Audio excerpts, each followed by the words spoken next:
حضرت انس رضی اللہ تعالیٰ عنہ ارشاد فرماتے ہیں کہ نبی اکرم صلی اللہ تعالیٰ علیہ وسلم نے ارشاد فرمایا، قال یجاء بابن آدم یوم القیامہ کأنہ بزج، ابن آدم کو قیامت کے دن اللہ کے حضور میں بکری کے بچے کی طرح ذلیل کر کے پیش کیا جائے گا، فیوقف بین یدی اللہ، اللہ کے سامنے اس کو کھڑا کر دیا جائے گا، فیقول له، اللہ تعالیٰ اس کو فرمائے گا، اعطیتک، میں نے تجھے بہت کچھ عطا کیا، وخولتک، اور تجھے خادم اور جانور اور مال و دولت عطا کیا، وانعمت علیک، اور بہت ساری نعمتیں میں نے تجھ پہ کی، فما صنعت، تو نے میرے لیے کیا کیا؟ فیقول، ابن آدم یعنی انسان اس وقت اللہ کے حضور میں کہے گا، ربی، اے میرے پروردگار، جمعتہ، میں نے اس کو جمع کیا رکھا،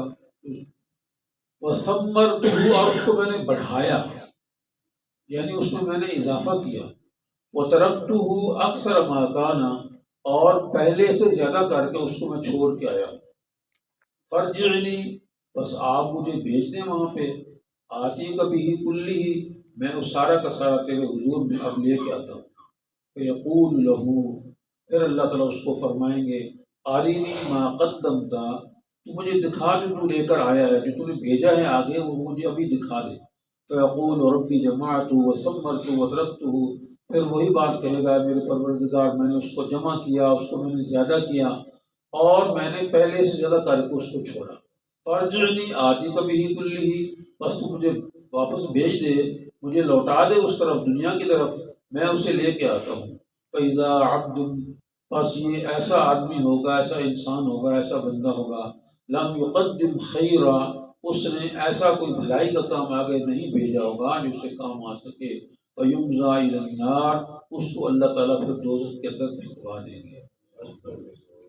تو بھائی یہ حدیث ہمارے سامنے آ گئی، اللہ کے نبی کا فرمان ہے کہ قیامت کے دن انسان کو جب اللہ کے حضور میں پیش کیا جائے گا، اللہ تعالیٰ اس سے یہ پوچھیں گے، پہلے اس کو اللہ تعالیٰ اپنی نعمتیں بتائیں گے، اس سے نعمتیں اس کے سامنے گنوائیں گے، اپنے جو احسانات اللہ نے فرمائے ہیں دنیا کے اندر، وہ اس کے سامنے اللہ اس کو یاد دلائیں گے کہ میں نے تجھے انعامات دیے، تجھے مال و دولت دیا، تجھے خادم دیے، نوکر چاکر دیے، مویشی جانور دیے، زمینیں دی، بڑے بڑے کاروبار تجھے میں نے دیے، تو آج تو میرے پاس کیا لے کر آئے، تو آج کیا لے کر آیا ہے، وہ مجھے میرے سامنے پیش کر۔ تو وہ بندہ کہے گا،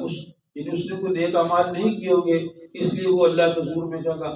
اللہ تعالیٰ، اے اللہ، اے میرے پروردگار، میں نے تو بہت کچھ جمع کیا، اور میں نے وہ وہاں میں نے جو تو نے مجھے دیا تھا اس کو میں نے بہت زیادہ بڑھایا، اس کو کاروبار کو ترقی دی میں نے،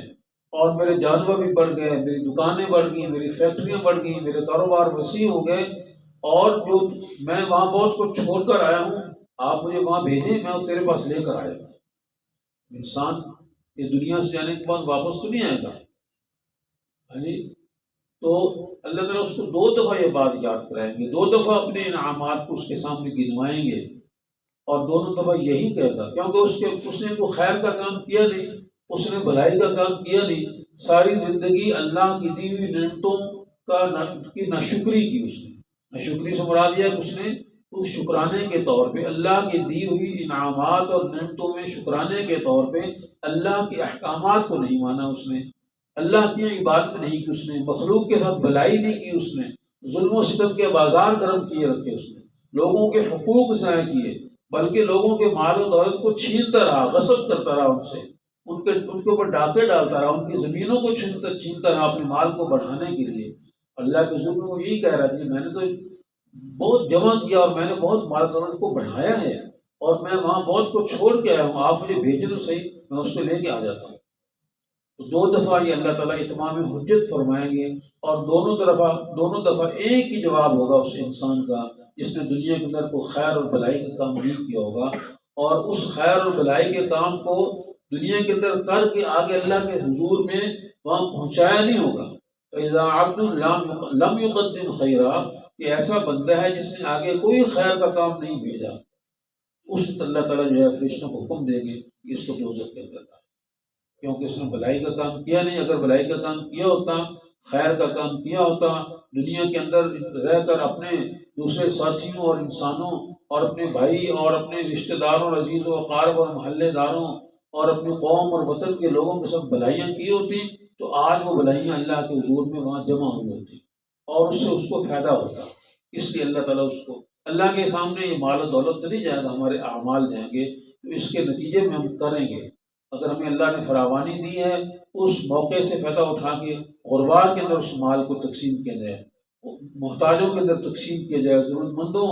اور مساکین کی خدمت کی جائے، ان کے مشکلات میں ان کے کام آئے جائے۔ اگر اللہ نے صحت دی ہے اس سے دوسروں کی خدمت کی جائے، موقع مشکلات میں ان کے ساتھ تعاون کیا جائے۔ اس لیے اللہ نے سب کچھ دیا ہے۔ تو یہ اللہ تعالیٰ نے ایک اتمام حجت کے طور پہ 2 دفعہ اس ایسے انسان سے پوچھا، پتہ نہیں ہمارا وہاں پہ حشر کس انداز سے ہوگا۔ اللہ کریم ہر وقت معافی مانگتے رہنا چاہیے اور اس کی طرف رجوع کرتے رہنا چاہیے، اور اپنے اللہ کے دیے ہوئے مال میں سے کچھ نہ کچھ اللہ کے راستے میں محتاجوں ضرورت مندوں پر خرچ کرتے رہنا چاہیے،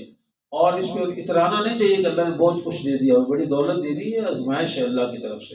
اللہ ہمیں سمجھ نصیب فرمائے اور قرآن و سنت پر عمل کرنے کی توفیق نصیب فرمائے۔